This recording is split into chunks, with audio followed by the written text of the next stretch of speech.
Okay, para sa ating bridge creator, magki-create ngayon tayo ng S-curve. So, paano yung S-curve? Okay, look. Punta kayo sa construction object and then makikita nyo dyan, meron tayong polycurve. Polycurve.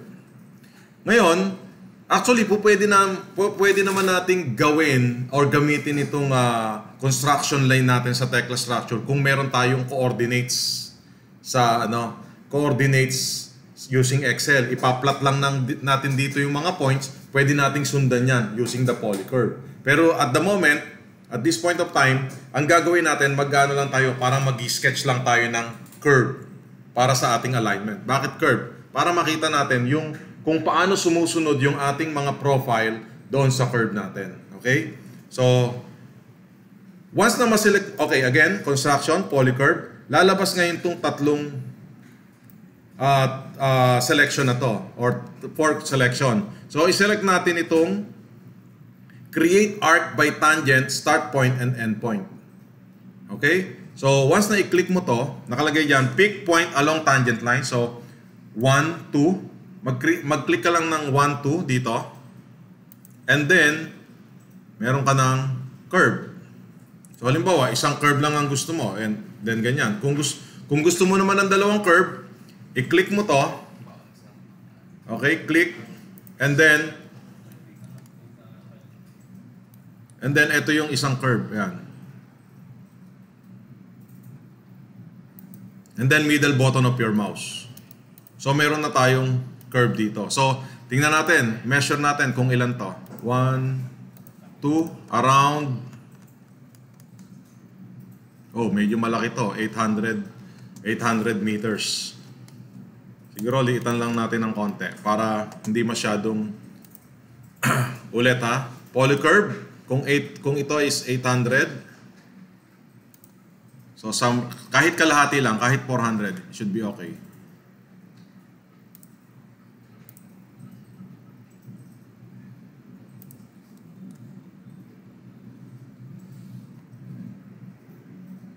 Yan. Okay? And then, delete natin to. So, select.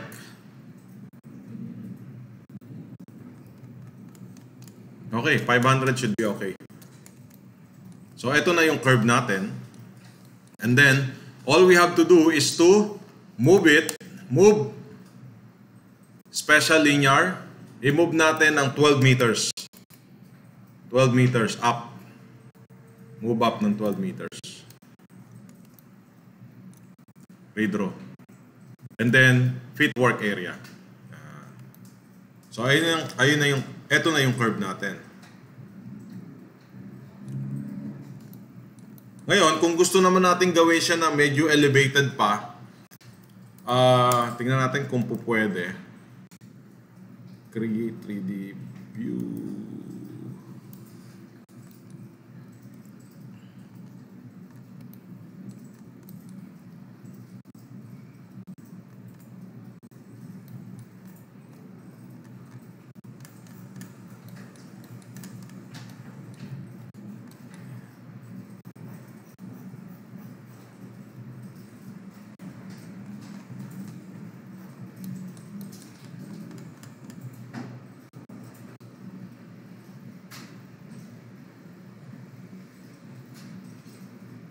Ayun.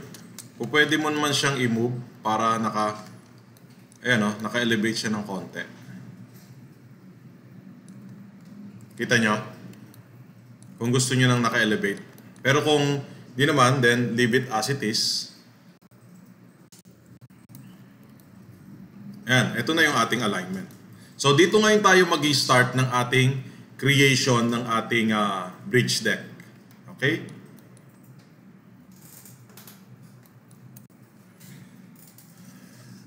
So, mag-start ngayon tayo ng ating profile. Sketch lang ako, and then we will move on. From here, select natin ang bridge creator. Okay, select the bridge creator.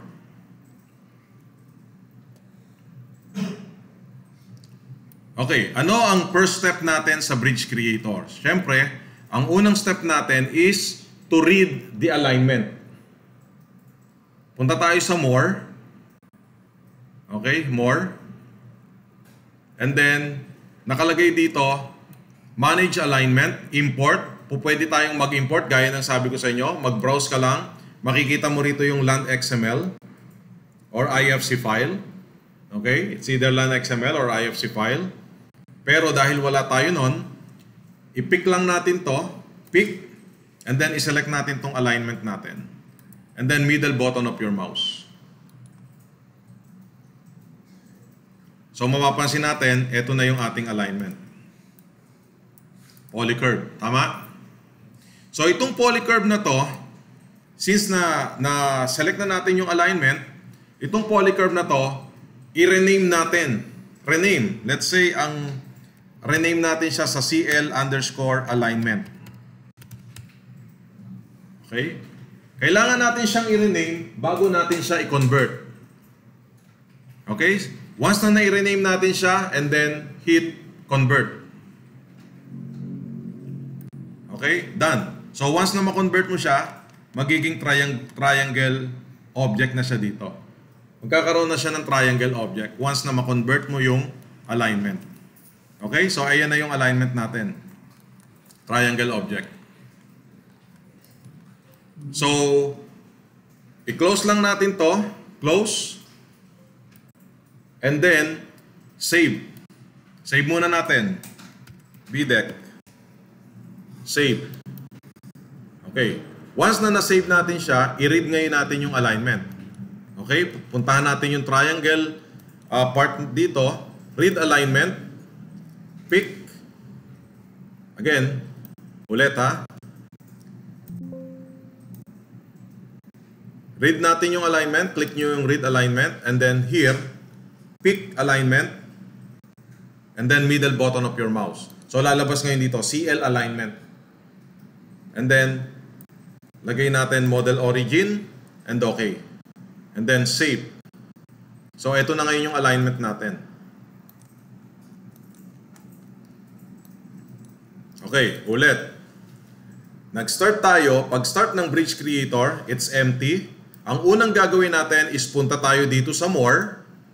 Okay? Punta sa more. And then, i-pick natin yung alignment. Pick. Select natin yung, i-select natin yung, what do you call that? Construction object.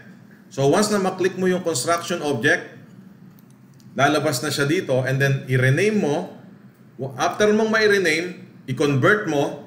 After mong ma-convert, and then, close it. So, once na ma-close mo na siya, i-read mo ngayon yung na-convert mo na alignment. Read. Okay? Pick. Pick mo ulit siya. And then, i-read mo yung triangle na converted na alignment. Middle button. Lalabas siya dito. And then, select mo yung model origin. And then, hit OK. And then, i-save mo na siya ngayon. Save. So, once na ma-save mo siya, ngayon, yung alignment mo is nasa loob na siya ng Bridge Creator under the VDEC. Kung ano yung na-save mo. And then the next thing is we can add now the chainage. Yung chainage. So, paano pag-add ng chainage? More, manage, draw chainage, and then select mo to, and then middle button of your mouse. So, ayan na yung chainage mo. Ilang meters yan? Umabot tayo ng 555 meters yung ating chainage. So, ayan. Ang chainage is the measurement on the vertical position. Whether it is elevated, curve, so naka-vertical position yan chainage. So ngayon, dyan tayo ngayon magre-rely sa chainage ng ating positioning ng bridge, kung saan tayo magsisimula, from what point to what point. Okay? So, kindly do this first, and then we're going to add our key section. Sa chainage, okay, by the way, kapag ini-redraw mo, pag nag-redraw ka ha, look, once na mag-redraw ka, yung chainage mawawala. Kasi yung chainage is something like a temporary, temporary information dyan eh. Kapag nag-redraw ka, mawawala. Pero don't worry, kasi sa pag-add ng chainage, punta ka lang dito sa more. Okay, more. And then manage. And then draw chainage alignment.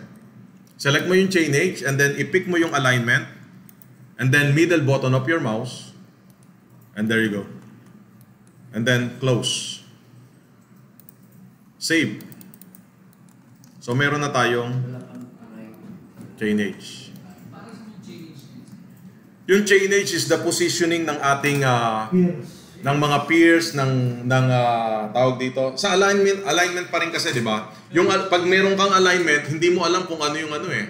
Kung saan ka magsisimula sa alignment eh. Nakalagay kasi dito sa 0, 10, 20. Usually kasi every 20 meters yung stationing.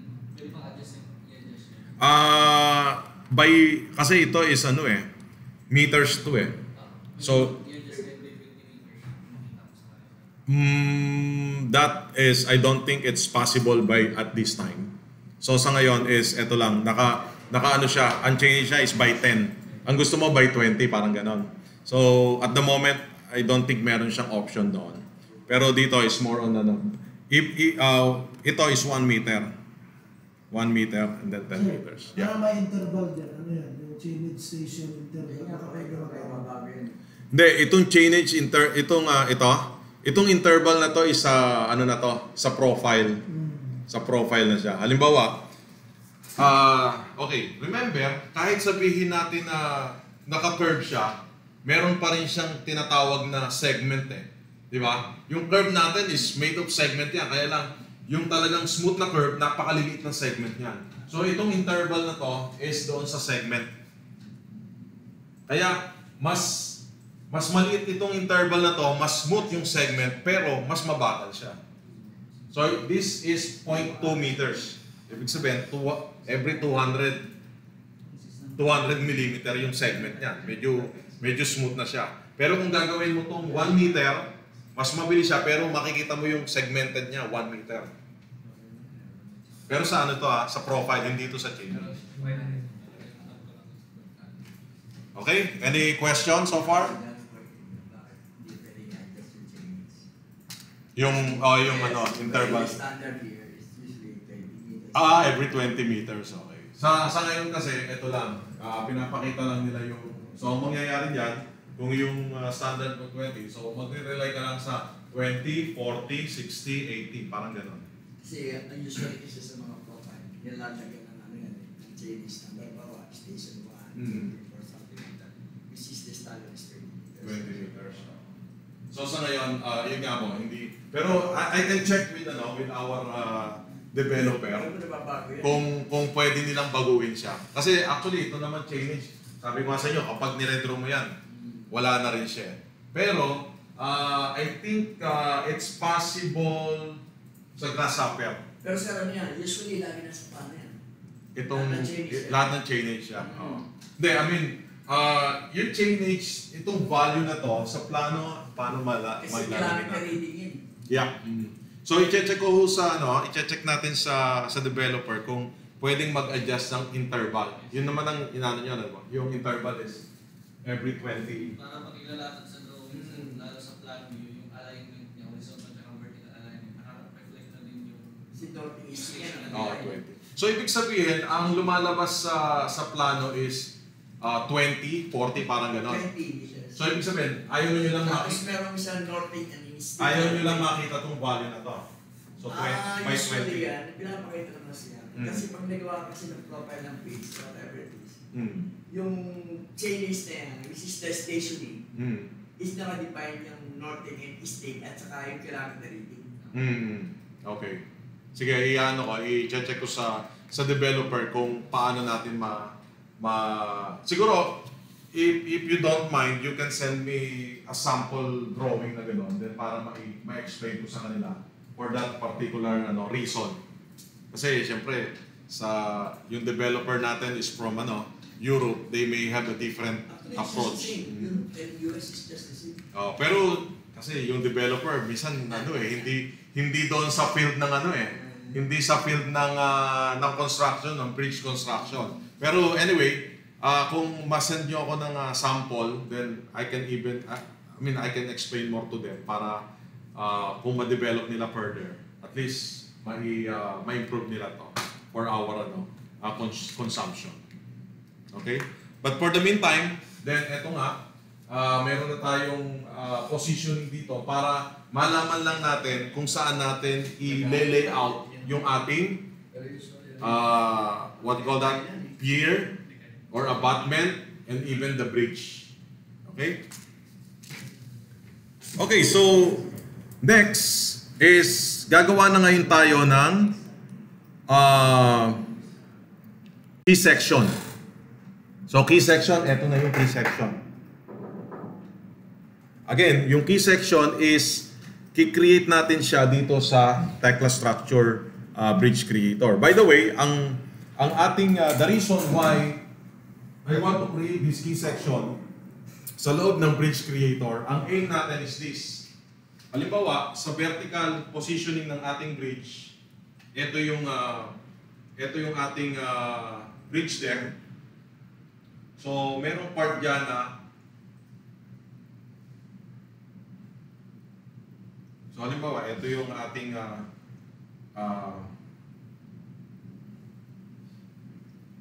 pier. Then, dito meron din tayong pier.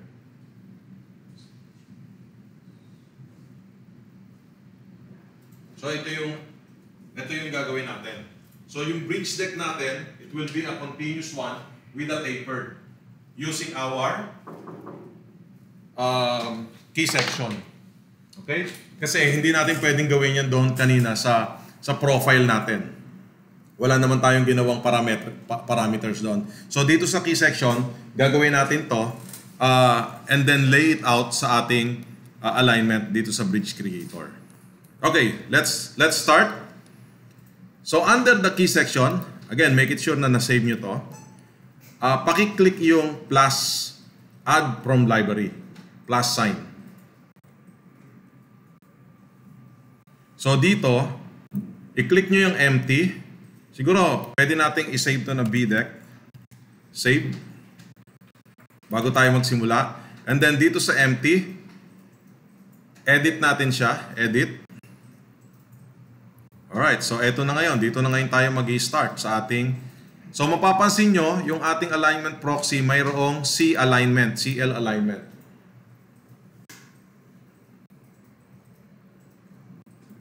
Okay? CL alignment. Then, after this, ang gagawin ngayon natin is i-select ngayon natin yung category na outer face. Outer face. By default, ang ating reference is yung CL alignment. Let it be there. Kasi yan yung susundan ng ating outer face. So sa outer face, mag-i-start tayo sa 0, which is naka 0, 0 doon sa alignment. So ibig sabihin, kung ano yung positioning ng alignment, yung outer face natin, susunod siya. Kaya yung outer face natin, ang reference nito is, pag sinelect natin yung outer face, ang reference natin dito is CL alignment. And then ang position is 0, 0. Yung X and Y is 0, 0. So, click add. So, mapapansin mo, yung 0, nakatama doon sa CL alignment. Ngayon, kung yung alignment mo, meron kang adjustment. Halimbawa, yung ating bridge deck is maybe 200 below the alignment. Then, lagyan mo doon ng value, negative 200. So, ibig sabihin, kung itong alignment natin nag-move, it remains below. Pero at the moment, gawin natin as 0, 0 muna. Okay? So, next is, ang susunod, from here, okay, ito lang babaguhin natin, ano? I-select mo ngayon yung outer face. Kasi, nagawa na natin yung 0 ngayon ang magiging reference ng next point. Tama? Yung 0 point, na naka-refer siya sa alignment, yun ngayong 0 ang magiging reference natin for the next point, yung point 1. So, tingnan natin. 0, ito yung point. And then, ano ba yung X direction, which is 9,000. Type mo lang 9,000. And then, bumababa o tumaas yung line. Straight lang siya, di ba? Then, 0. And then, plus. Ayun na, oh. Ayun na yung 1. And then, yung 2, iselect mo lang uli yung huling outer face dito dahil yung huling outer face, yan yung reference mo. So ngayon, ang X ba natin? pumunta sa kaliwa or pumunta sa kanan? Remain 0, di ba? So, yung Y, nagpunta ba siya sa taas o sa baba? Going down, how much? What is the value? Negative 250. And then, plus. Ayun. Ayun na yung 2. So, nandito na tayo. Nandito na tayo. So, ngayon, itong 3. Ano ang reference mo? Yung 2. So, select mo yung 2. And then, ang X natin, nagpunta sa kaliwa, negative 3,000. So, nagpunta sa baba, negative 200.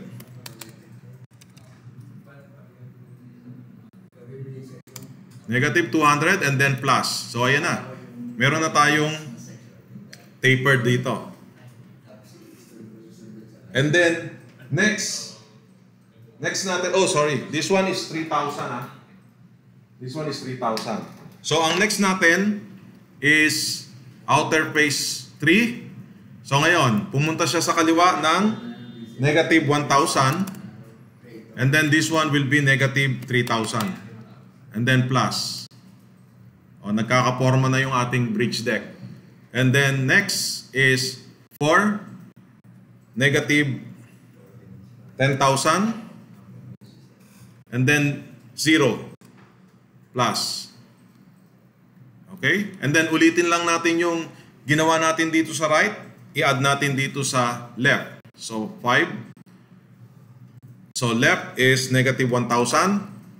And then this time, positive, kasi tataas na siya, positive 3,000 na siya.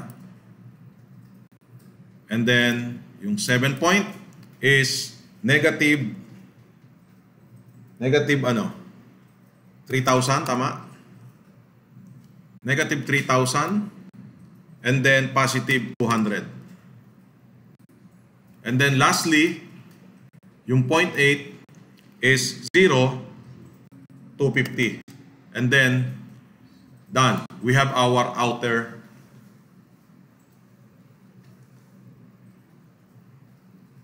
face.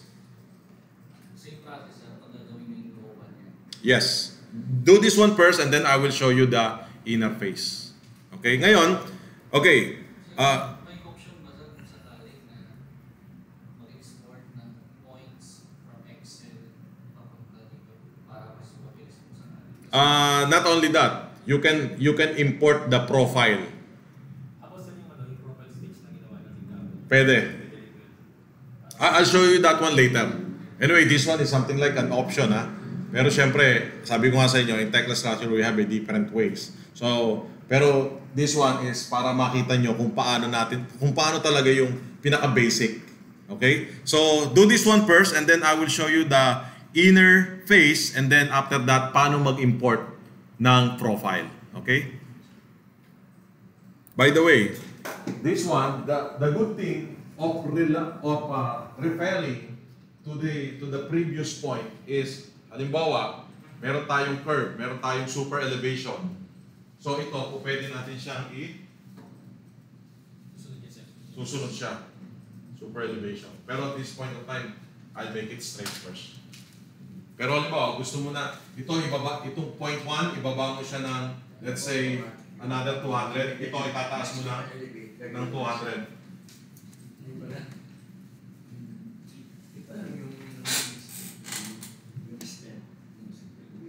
Okay, for the internal section, all you have to do is to, kanina, di ba, naka-start tayo sa alignment, then nag-select tayo ng outer face, nag-plus tayo dito.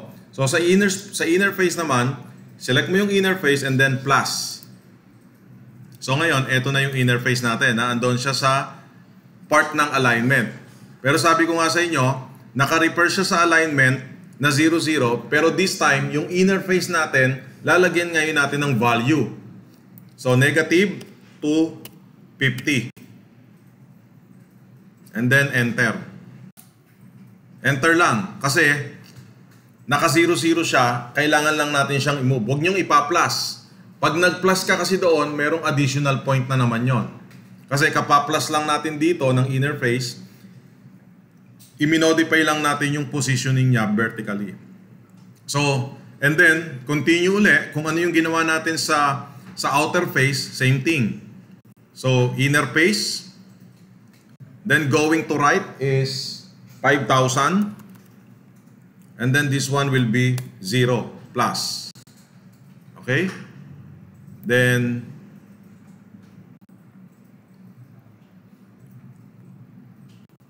inner face 1, it will be 1,000.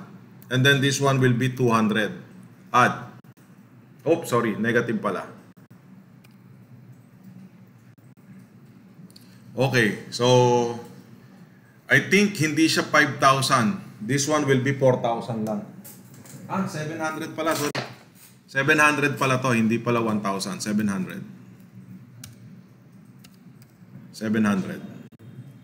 Okay? May 700 tayo dito. And then, yung third natin, it will be negative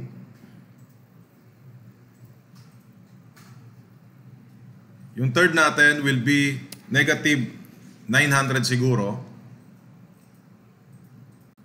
And then this one will be 3,000 less 250 is 2,750.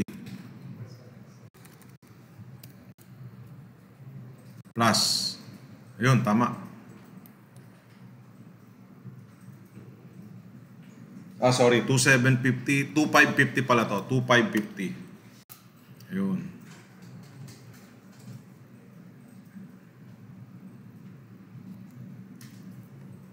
So magkaroon na lang tayo ng adjustment dito sa ano sa ating 1. Pwede mo siyang gawing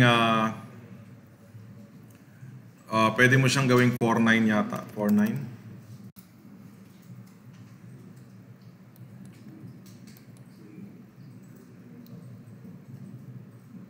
And then yung 3 is negative 850. Yan. Okay, so look parallel to me na. Ngayon, yung ating number 4 is negative 700 uli. Negative 700 and then negative 200 plus. Okay? So this one is 700.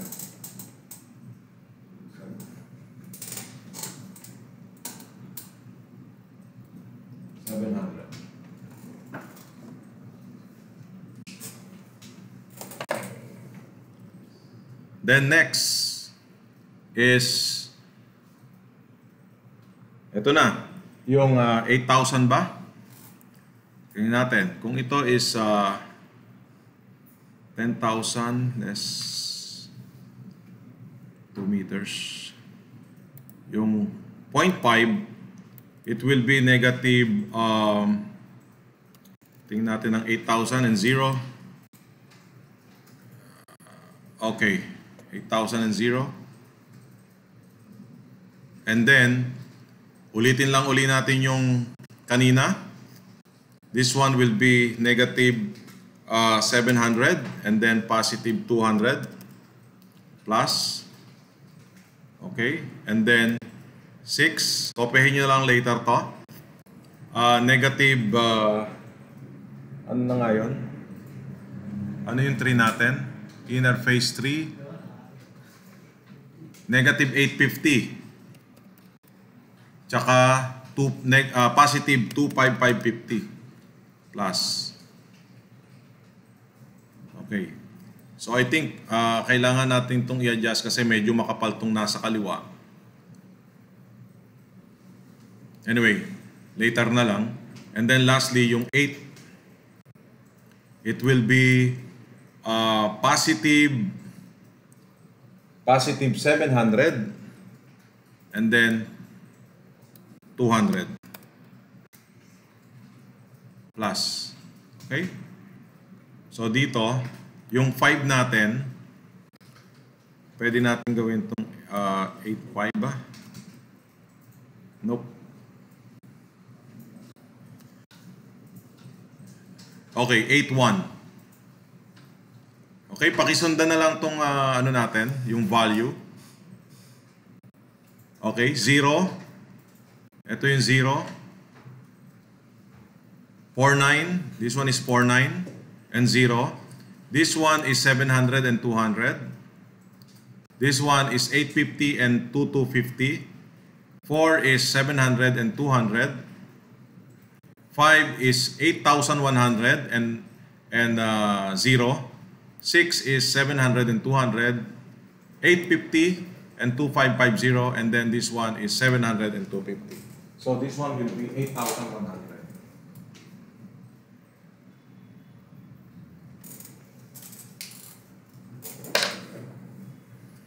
Okay, and then don't forget to type here BDEC.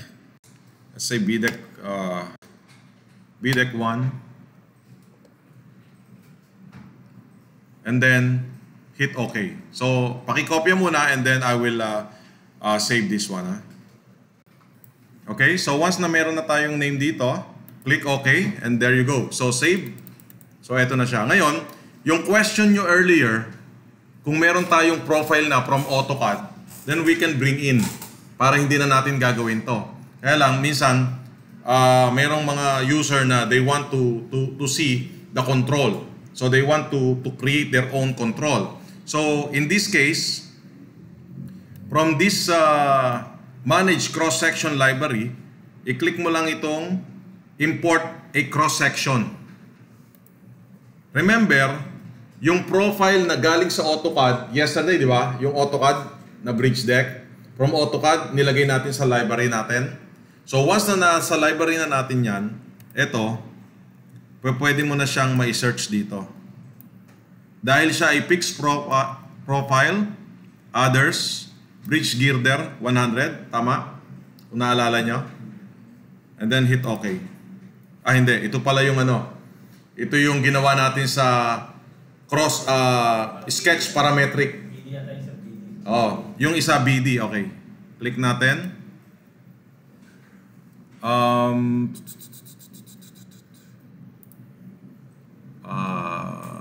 Deck, ito. Deck 2000. Okay? Kaya lang, this one, kung mapapansin nyo, yung curve niya is nakasegment na siya, meron ding points. Wherein, dito sa ating profile na ginawa, kung gusto mong magkaroon ng curve, ito, halimbawa, gusto mong magkaroon dito ng curve, isi-select mo lang siya, and then, you change this one to radius. Radius, select mo yung round chamfer, let's say 300, and there you go. Isa lang yung point. Yun ang difference kapag nag-import ka ng AutoCAD profile. Ngayon, kung babaguhin mo yon, then since each and every point is reference to other point, then marami ka rin babaguhin doon. Pero kung you're okay with that points, then no issue. So dito, gawin lang natin dito radius, and then round chamfer, 300, and there you go. So dito po pwede rin radius. Okay? Then, hit natin ang OK. Save. And then OK. Ngayon, pag in-OK natin dito, pupunta siya ngayon dito sa chainage. Basically, it will come to the 0 chainage. Ito na yung position niya. Ito na yung position niya, no? So, dito ngayon, sa ating chainage, save natin, saan ba natin ilalagay ito? Okay, first of all, ang gagawin natin is maglalagay muna tayo dito ng shape name. Halimbawa, ang shape name natin is bridge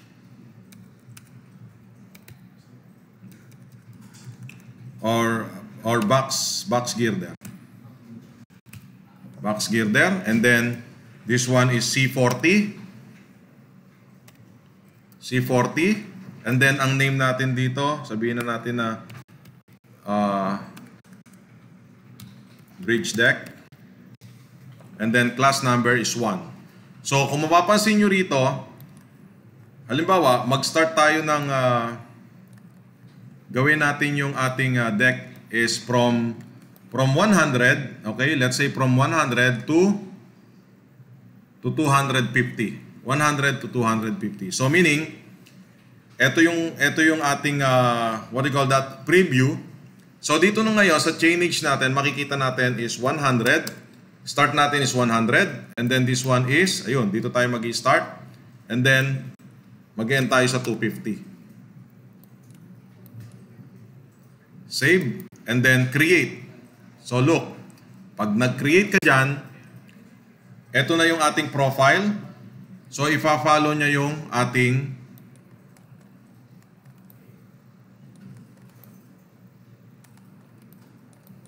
curve.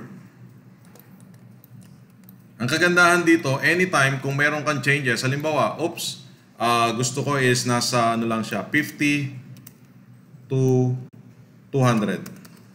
And then highlight, and then modify. Highlight, modify, then easily you can change the profile. Yan.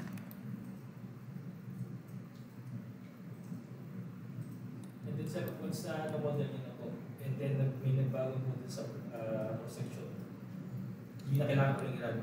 Automatic po magbabago yung model. Hindi. Halimbawa, dito sa cross-section, again, meron tayong different types. So sa ngayon, this is considered as the CIP. Continuous kasi siya. So kung magbabago ka ng, halimbawa, ngayon, ang babaguhin natin is yung height nito. So babalik ka uli dito. And then, you can change the height. Halimbawa is, okay. Halimbawa dito, babaguhin mo yung itong 4. Itong 4, gawin natin na 3,500. Okay? And then this one is 3,500. So, once na isinave mo siya, and then highlight, modify, then magbabago siya dito ngayon. Pero distorted na siya. Pero as a sample lang. Bago na siya. Then balikan na lang natin ulit. This one is 3,000. And then this one is 3,000. Okay? Highlight and then modify.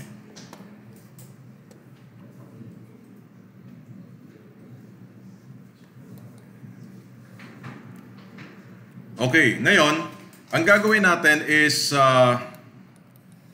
naalala niyo yung ating ginawa na custom component.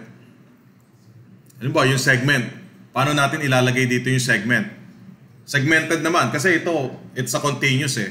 So ang gagawin natin is this. From here, under ng component, okay? Under ng component, i-click ngayon natin tong component and then i-call natin tong bridge deck.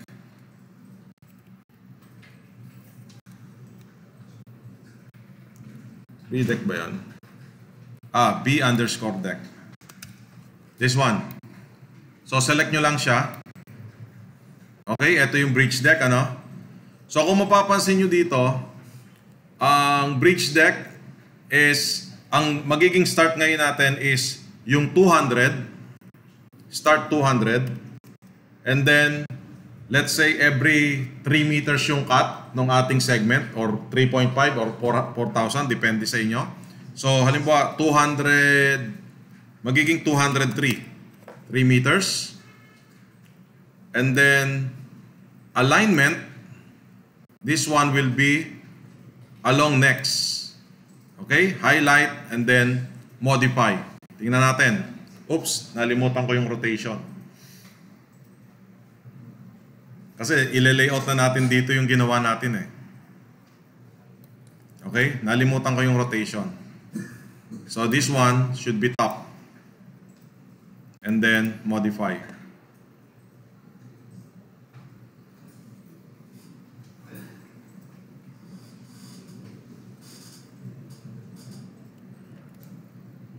Okay? So dito, pwede naman nating ilagay ito na behind para magpantay siya. Ngayon, ang tanong dito, sir, paano yan? kung marami akong segment, kailangan ko bang mag-copy-copy rito? So that's one option. The other option is, kung alam mo na, okay, magka-copy lang tayo kung magkakaiba yung length ng segment natin. Halimbawa, yung sumunod na length dito is 3,200. So, pwede tayong mag-copy uli ng, pwede natin itong i-copy. Copy, and then 23 to 237, parang ganon. Pero, kung halimbawa, this segment, kung gusto mo nang magkaroon ng from 200 to, sabihin na natin na 200 to 300, or 200 to 250 muna. 200 to 250. Gawin natin itong 200 to 250. So, interval, every 3 meters, 3, and then highlight, modify. So, ngayon, from 200 to 250, hahatiin niya siya ng tig. Ito.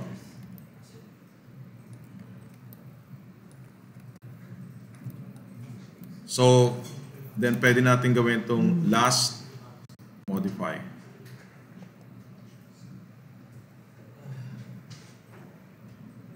Ang mangyayari ngayon dyan, pwede mo na, since ito is a custom component, pwede mo na siyang i-extract individually. Kasi tingnan mo, halimbawa, na i-layout na natin siya dyan, di ba? I-extract natin siya individually. Double-click mo lang to. So, halimbawa, itong part na to is without block, then you say no, modify. Ayun, wala na siyang block. Or halimbawa, itong dulo na to, walang block. Double-click mo lang, say no, modify. So, wala na siyang block.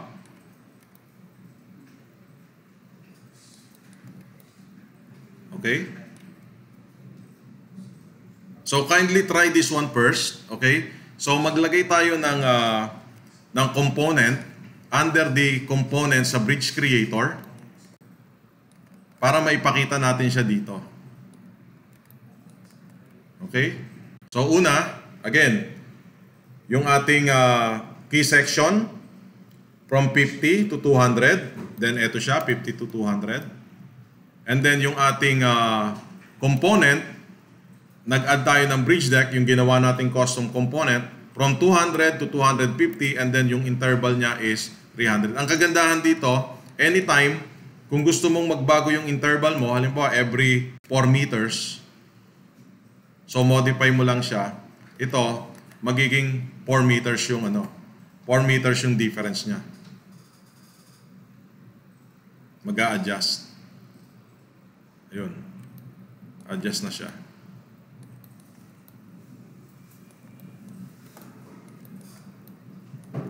Okay, so kindly do this one, and then after that, we're going to add the pier. Yung pier. Sorry, before yung pier, siguro maggagawa muna tayo ng ito, yung different section na to. Lalagyan natin ng chamfer dito sa gitna. Okay, for the match cast, no, isa kasi yan sa requirement ng client namin sa Malaysia. Yung aking kasamahan sa Malaysia na programmer, pinagawa ko siya ng matchcast ito. Itong matchcast na to. So this matchcast, ang gagawin lang is I'm going to select all. Select all. And then sa matchcast,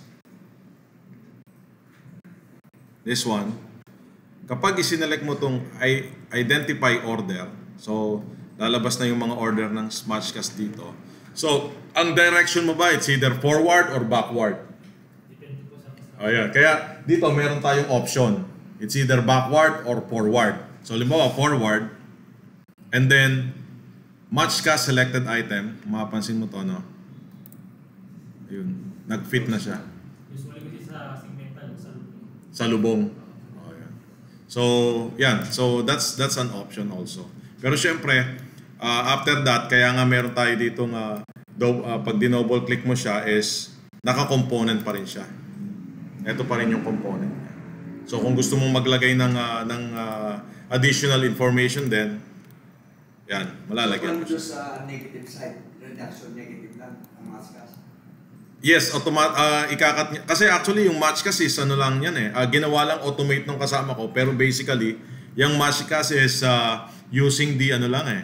Itong fit part end. Fit part end lang siya, ikakat niya lang siya. Okay, anyway, para medyo may ano tayo, time constraint ano. So, lagyan ngayon natin 'to ng halimbawa from 60 sa 60, ilagay ko ngayon yung pier sa ilalim ng ng chainage 60. So, paano tayo maglalagay ng pier? Remember yung ginawa natin kanina, no?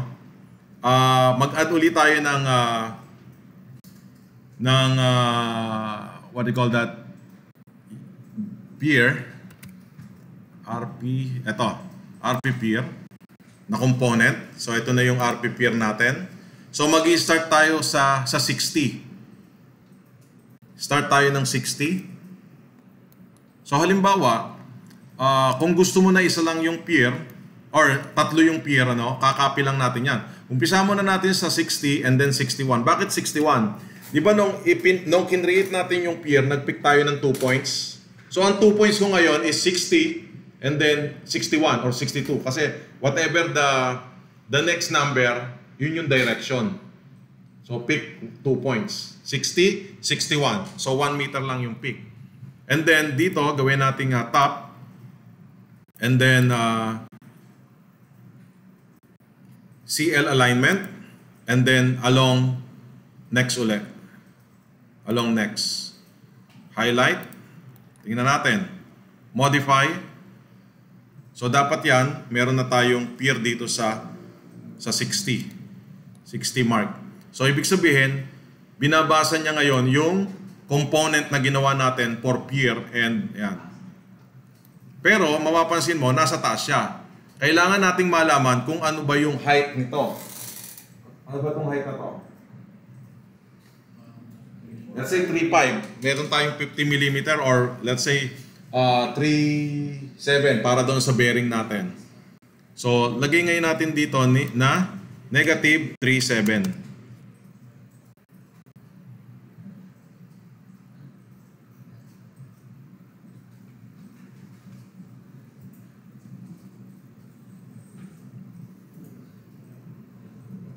Okay.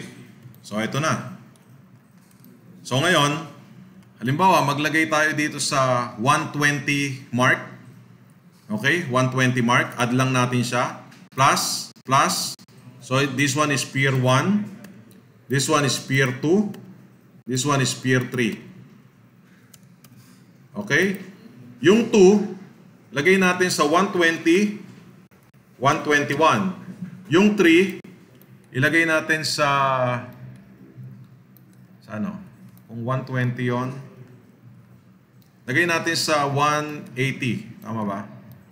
60 plus 60, 120. Then 180.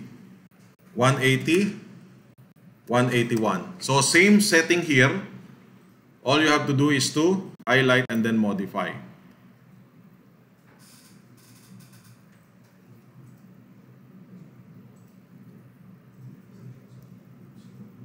So, ganon din, kung gusto nating maglagay ng pier dito sa ating segmented, pareho lang din. Kaya lang, itong ating segmented is 2,000 yata. Kung mag-a-add tayo ng pier 4 dito sa ating 220, let's say 220, and then 221, dito, hindi natin alam kung ano bang height nito.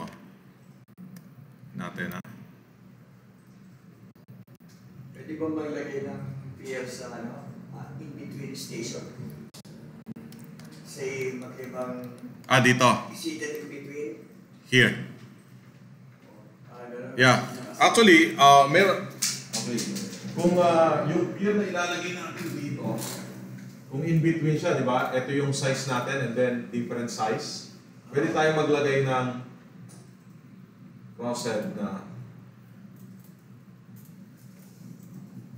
Hindi siya nakalibay sa akin, hindi siya naka-stop doon sa mismong station. Saan po? Oo, meron kang 120, di ba? Yes. Nasa 125, 121.5 something yung pwede ba ito, no? 120, 120. 121.5. So, hindi siya hindi siya Hindi eksaktong sa 120. Yeah. So, ang kailangan lang natin is dito lang natin, i-adjust lang natin sa chainage. Ito lang, yung value. Nilagay ko lang siya as exact, pero any value there, pwede mo siyang ilagay. Yes. Halimbawa, kung gusto mo rin... Yung eksakto, yes. Ano lang, yes, tama po. In reality is, ano lang naman, in any position. So, ang kagandahan dito, doon sa chainage na nakalagay dito, any point po pwede mo siyang ilagay.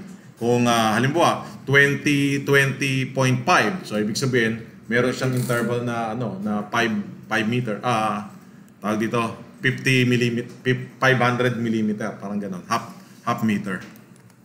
Okay? So, sa Pier 4, yung 220, 210 lang gawin natin. 210, and then 211. So, dito is nakita natin, ang height is 2,450. Gawin natin less 2,650. Highlight, and then modify. So, ibig sabihin, mas mababa siya. Mas mababa. Ngayon, this time around, meron na tayong 4 piers. Ang gagawin ko ngayon dito sa, nakatapat na siya dyan.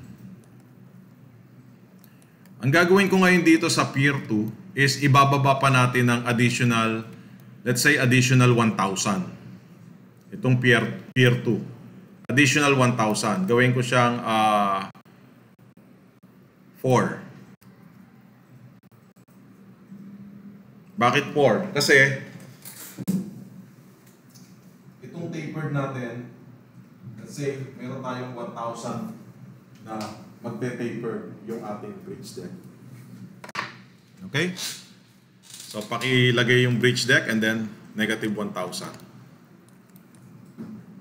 From here, ang gagawin lang natin is this. Remember, dito pa rin tayo sa bridge deck, So, kung mapapansin natin, yung ating chainage is from 50 to 200. Okay? Yun yung start ng ating bridge, 50 to 200. Pero, dahil meron nga tayong chainage, malalaman agad natin. Halimbawa,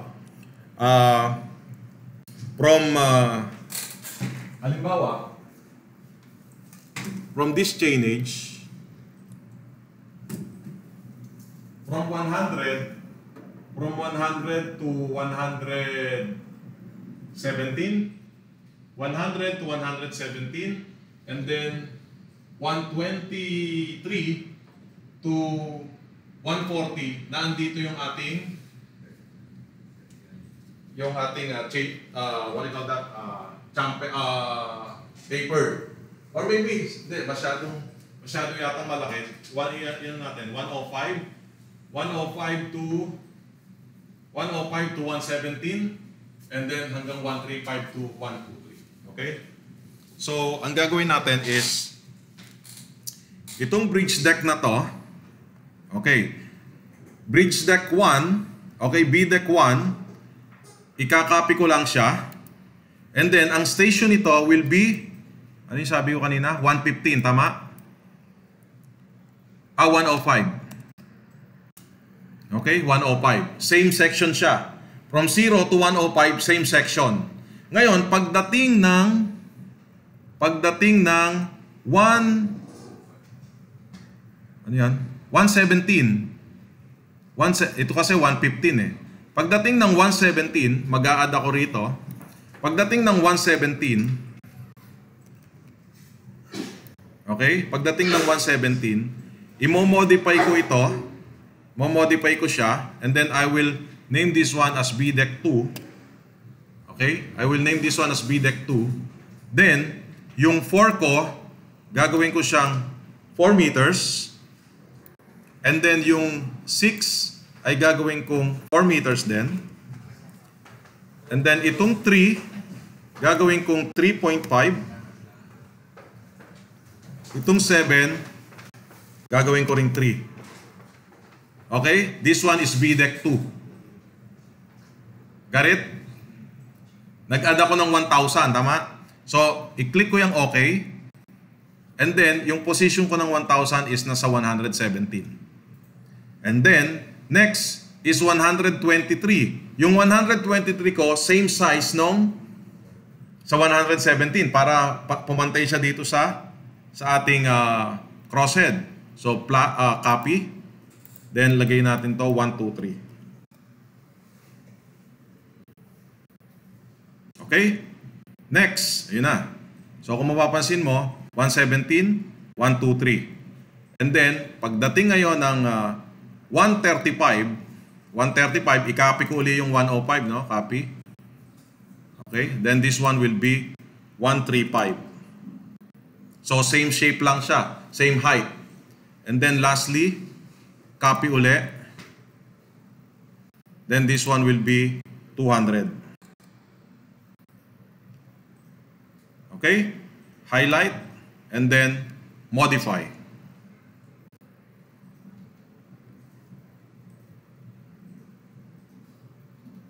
Oops, key section is undefined for start and change. You want to continue? Tingnan natin, parang merong siyang mali. Let's see. Meron ba akong na...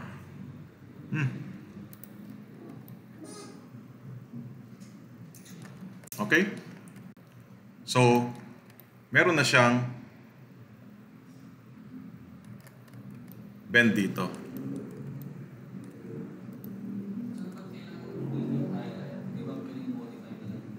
Ano na?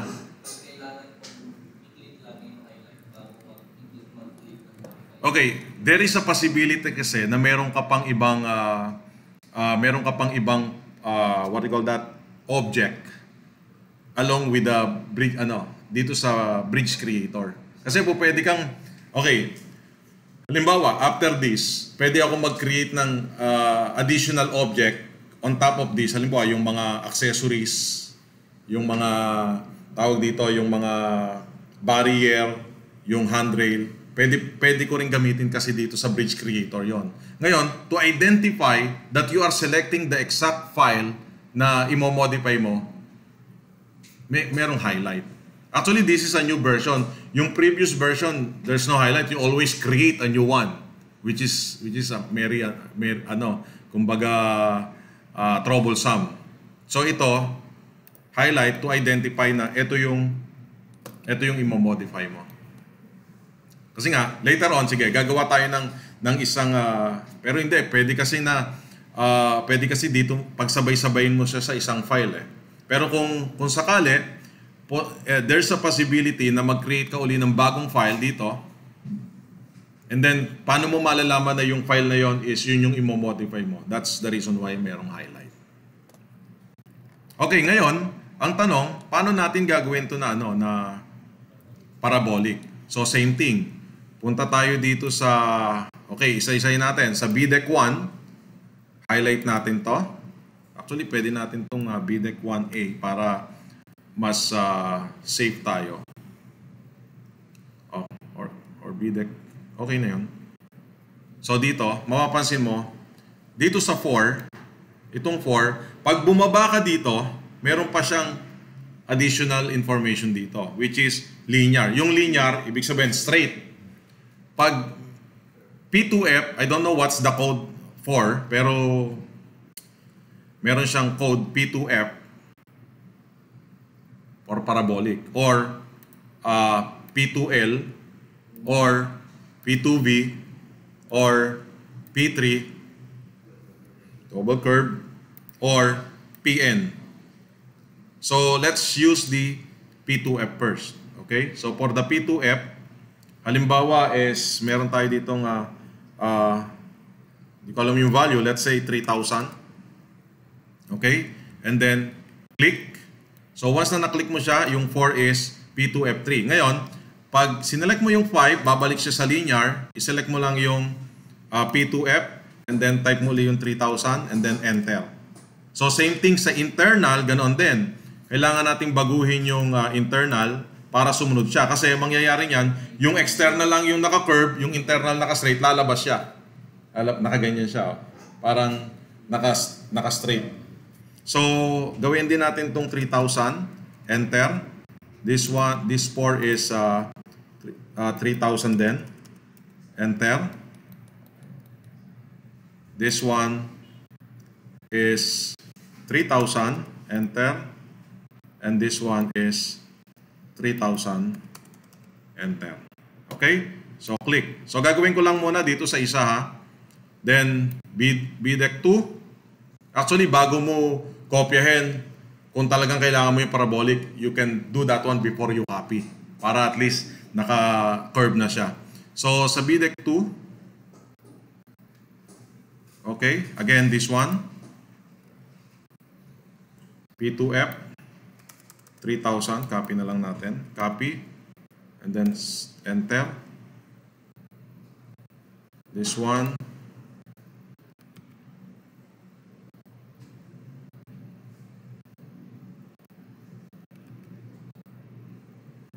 okay, and then this one, and this one. Okay? It could be reverse or not. Depende kung ano nga magiging outcome natin. Meron naman siyang adjustment. So reverse, pwede siyang mag-concave or hit okay. And then modify.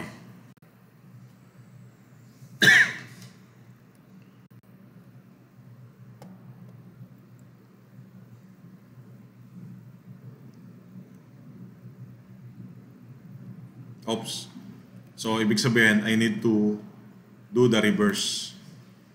I think kahit isa lang siguro yung i-reverse ko, if I'm not mistaken.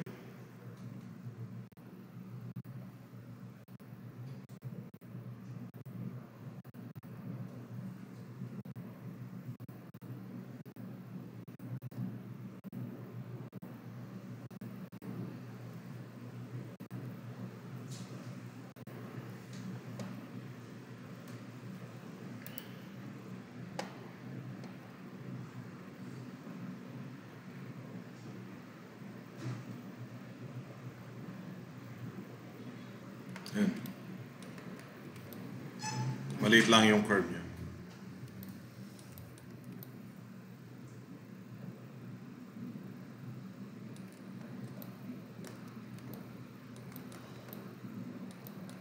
Okay, so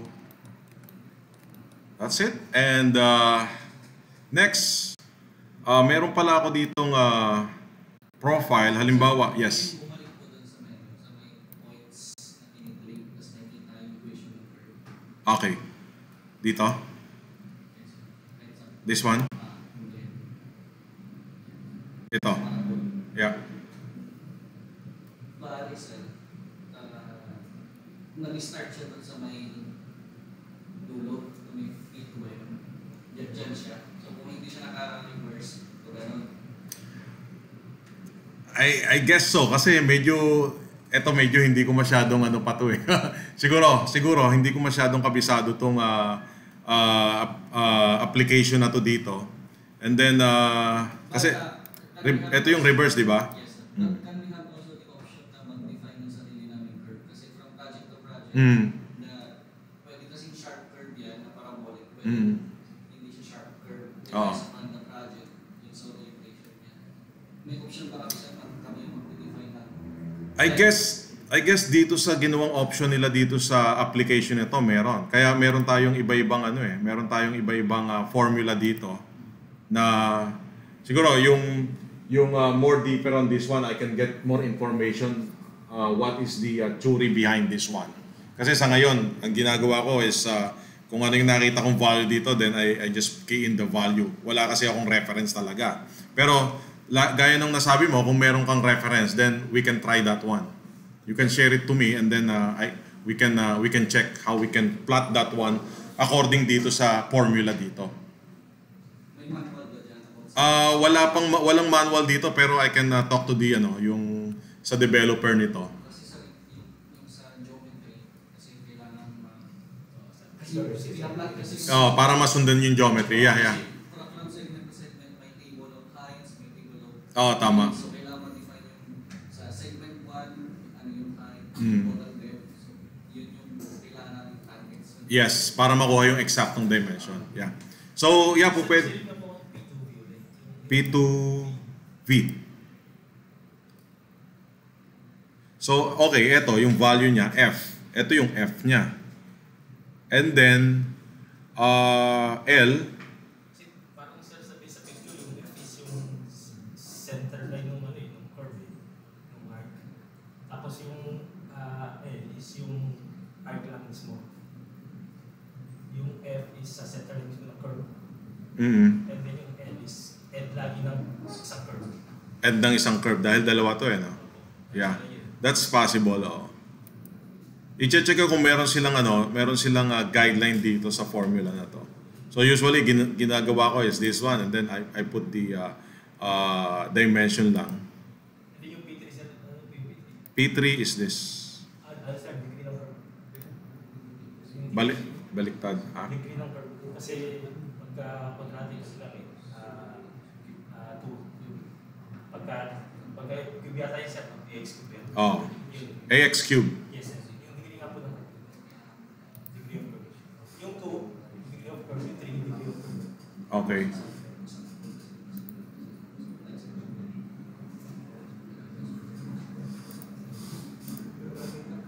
Okay, and lastly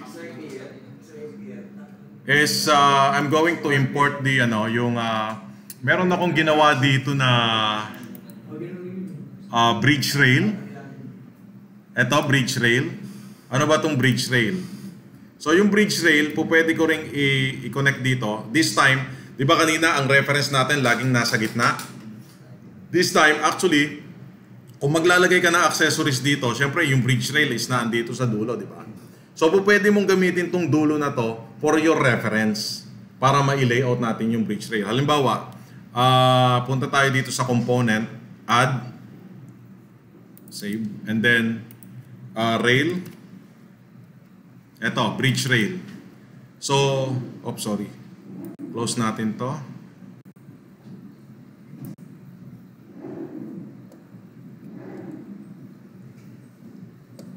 Okay. So, select natin and then component, rail. Kailangan nating regenerate. Oops. Okay, this one. Bridge rail. Right? So, yung bridge rail, ano yung reference natin dito? Halimbawa, sa right side, from 0 or from 50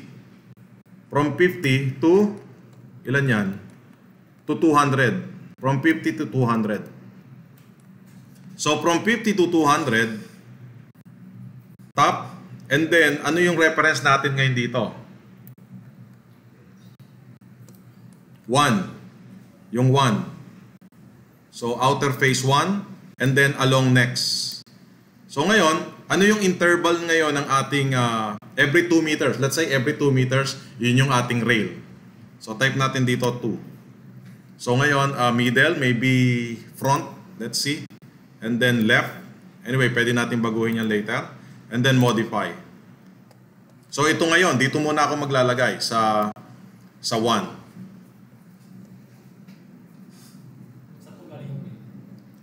Sa custom component. Ginawa ko yung custom component. Kaya nga, mas maganda kung meron tayong custom component, then we can always use that Ayan,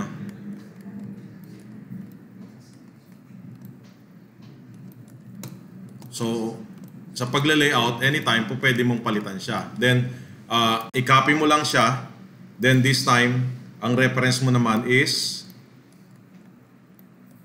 yung 8. Outer 8.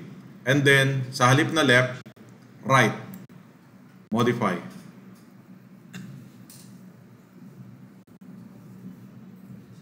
So, dito naman siya sa kabila.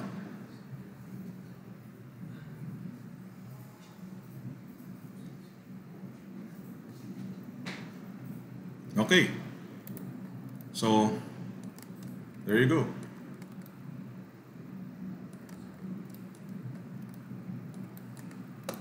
So that is your simple, bridge for using the bridge creator.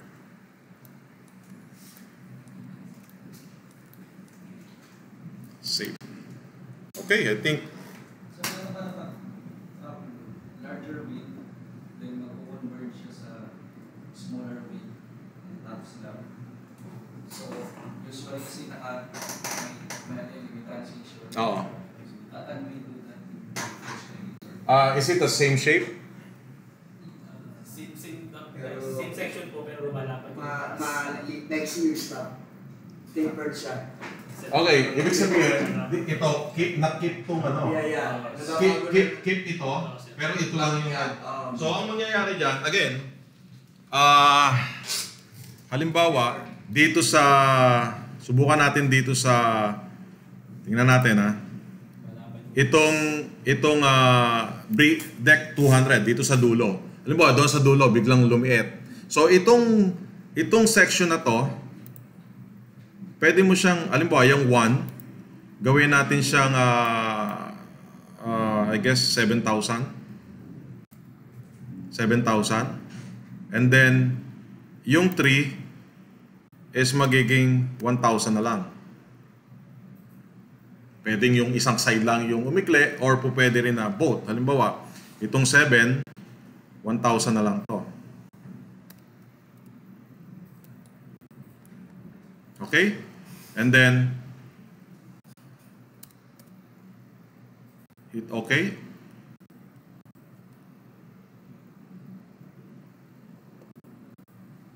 Tingnan natin kung gagana siya ng ganitong.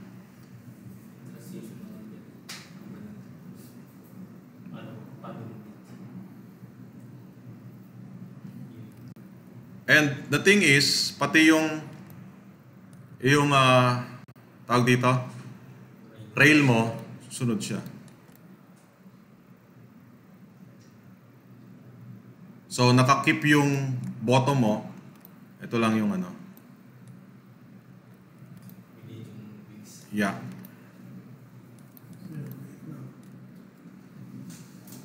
So yung transition niya, sir, from big to small. Yes, pero ang transition niya is nagsimula lang tayo dito. Dito lang ako nagsimula kasi nga, I mean, meron kasi akong 135 dito para doon sa ganun. Pero, kung sakali man na ang gusto mong transition is from dulo, bago meron ka pa dito, then you need to do some calculation there. Kasi, syempre, yung gitna nito, dapat alam mo yung ano eh. Siguro, ang the best thing doon is, kunin mo muna yung, mag-create ka muna ng sample na from there to here, na transition, and then kunin mo yung length nito para yun yung maiplat mo doon sa, hindi siya straightforward. At least makukuha mo rin yung size noon, tapered from 0 doon sa dulo. Normally yung pagkalamili, may lang siya transition area. Or kung may transition error, then it's much better. Yeah. Kasi dito, ang nangyari dito, meron pa tayong transition doon sa bottom which is meron sariling section. Pero kung wala siyang sariling section, it's okay. Straightforward. Pero dahil meron tayong transition din sa bottom, kaya kung gusto mo is ang transition natin is from this dulo hanggang this dulo. Kasi ang naging transition, nag-start lang ako dito eh. Dahil meron akong ito, in step 1. Kaya lahat ng transitions regarding sa weight at saka sakay, nangyayari lang yun sa pinaka... Pero meron siyang particular na location. Oo, para hindi masyadong maraming changes. Which is better. Isa-isa.